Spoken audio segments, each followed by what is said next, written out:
Hey, Jimmy, can you pull up that gopackgo all day so we can like and subscribe? Hey, what do you say? What do you say? It's gopackgo all day. Hit that like, comment, and subscribe buttons. And today, we've got the Green Bay Packers 2025 schedule released. And the very first game of the season, the Green Bay Packers play at home. They go up against the Detroit Lions in an afternoon game at 3:25 on CBS, the 7th of September on Sunday. Can the Packers beat the Lions? Sure. Can the Lions beat the Packers? Sure. It's going to be a tough game. Then, the following 4 days later, they go up against the Washington Redskins on Thursday Night Football. Holy smokes, just 4 days. And they play this game at home on the 11th of September, September 11th, on Amazon Prime. So hopefully nobody gets banged up in that first game against the Lions, because they're going to go up against the Commanders, another playoff team, at home. And then week 3, the Green Bay Packers, September 21st, go all the way out to Cleveland to go up against the Brownies. A noon game on Fox. Can they beat the Brownies? Abso-freaking-lutely. I think the Brownies, who the heck knows who their quarterback is? That's a huge question right there. But I think the Packers can take that dub for sure. And then a week later, September 28th, Sunday Night Football, the Green Bay Packers go up against the Dallas Cowgirls in Dallas. And the Packers, they play really well against the Cowgirls at night in Dallas. So there is no, getting blinded by the sun at this stadium for this game in particular. But I think, if the toughest game out of these 4 first games, I think, will be the Commanders. Because it's a very short time frame between that first game and that second game. But maybe the Commanders are in the same boat where they only have like 4 days until they go up against the Green Bay Packers. So maybe it will just even out, okay? And then in week 5, the Packers get a bye week. Crazy to have a bye week that early in the season, but they get a bye week. And then they play a home game against the Cincinnati Bengals. Cincinnati Bengals got all kinds of issues going on with their defensive players. I guess Hendrickson is not happy with what's going on with the communication between him and the Bengals. But you still have Joe Burrow, who is a phenomenal quarterback. So Bengals can be a very tough team, but they are a beatable team. Then the Packers go away. They go away and go up against the Arizona Cardinals Sunday during the day. And I think they can definitely beat that team. Hold on, my friend's calling me. I'll call him back. Anyway, Arizona Cardinals, they're definitely a beatable team. Then a week after that, Packers go up against the Steelers, not overseas. They play that game in Pittsburgh, Sunday Night Football against the Steelers in October. I think that's a beatable team right there. Who the heck is the freaking quarterback of the Steelers? The Packers can definitely win this game. Steelers got great defense, of course. They got some good offensive players, but they also lost some offensive players. So I think they can take that dub for sure. Then a week after that, they go up against the Carolina Panthers in Green Bay. Panthers are starting to become a tougher team as time goes on, it seems like. That trade to get Bryce Young, they lost so many great picks. But ultimately, I think that this might be a really good game here in Green Bay against the Carolina Panthers. Let's see what Bryce Young can do against the Packers. Then a week later after that, you got a really tough game, Monday Night Football against the Philadelphia Eagles, the team that can still, I guess, push the rears and get that first down, the push-tush. Not a fan of it. I still think it should be banned. The Super Bowl champs on Monday Night Football. Huge opportunity for the Packers to redeem themselves after losing to the Eagles twice last season. Can the Packers offense get the job done? We're going to find out. Okay? The Packers get got some solid running backs, Marshawn Lloyd and Josh Jacobs, and those wide receivers are going to be phenomenal at this point, I think. Clicking on all cylinders. You got great tight ends. The offensive line is phenomenal. Big question is Jordan Love really going to be throwing this ball accurate at this moment in time? And do the Packers have a pass rush? Then a week later after that, New York Giants. New York Giants, who knows if Jackson Dart will be the QB at this point, but they're going to play in New York. Of course, the Eagles game, though, is in Green Bay, so that's good. But the Packers go to New York against the Giants, who have revamped their team quite a bit. They have Scadaboo, who can be tough, a tough running back there.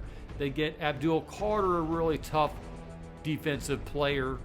The biggest question for the Giants is who the heck is their quarterback? Is it going to be Russell Wilson or is it going to be Jackson Dart? But Jackson Dart has been looking really good out there. So that can potentially be a tough game, but we'll see what happens there. They're going to be in New York. And then a week after that, Packers go up against the Minnesota Vikings at home.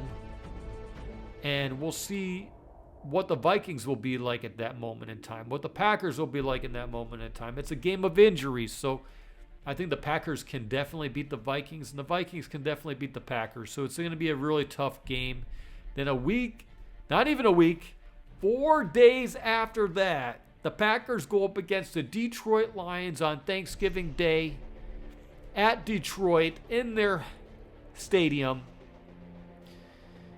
After the Packers have already gone up against them in the first game of the season, the Packers will go up against the Detroit Lions again on Thanksgiving Day. Can the Packers beat the Lions at this moment in time? Hopefully the Packers will be ready to beat up on the Lions and take this dub. Then a week after that, Packers go up against the Chicago embarrassing Bears. Have the Bears gotten any better? We're going to find out before it happens. And that should be, the Packers don't go up against the Bears right away. They go up against the Bears towards the end of the season. And they play this game at home. And then they go all the way out to Denver to go up against the Broncos, who are now a playoff team. And I think the Packers can beat the Broncos, even though the Broncos are a much better team than previously. Then the Packers go up against the Bears again. So the Packers go from Bears, Broncos, Bears.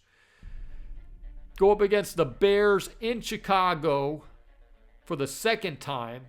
And, I think ultimately it comes down to how well do the Packers play against the Bears the first time around.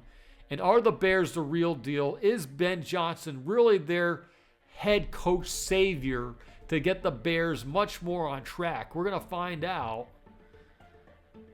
But the Packers could potentially take 2 dubs right here because they are not happy to go 1-5 in the division last season. But ultimately, I think that the officiating really, really dictated quite a bit of those games last season.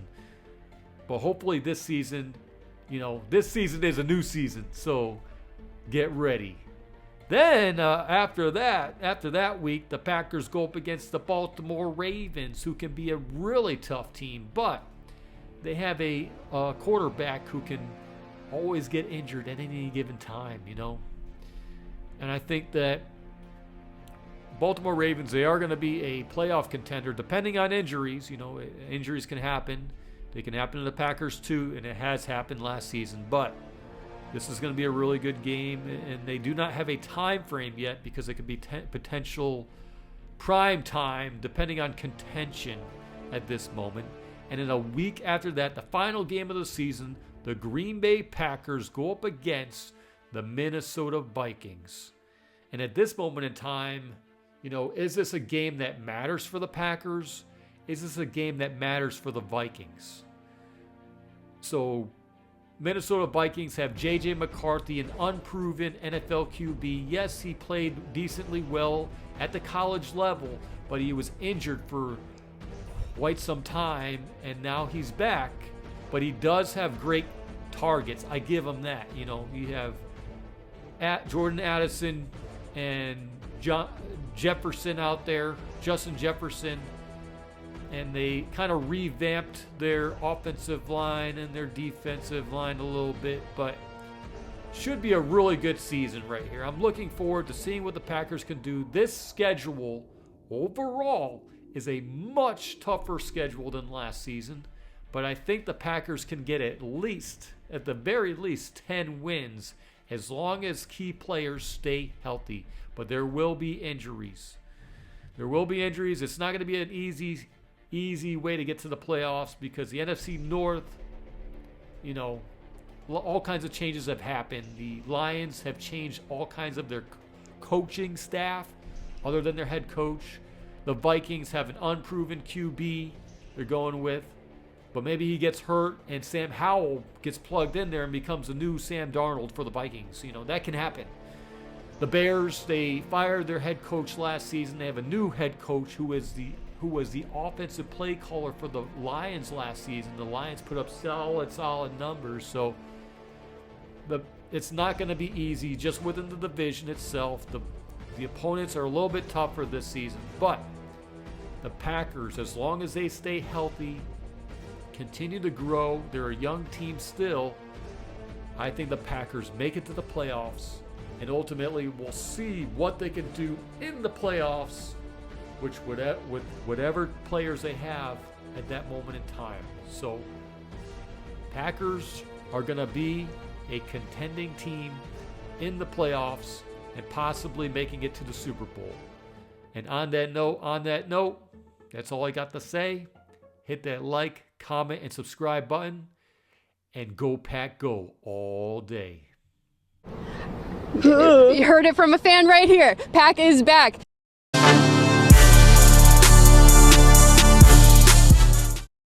Listen up.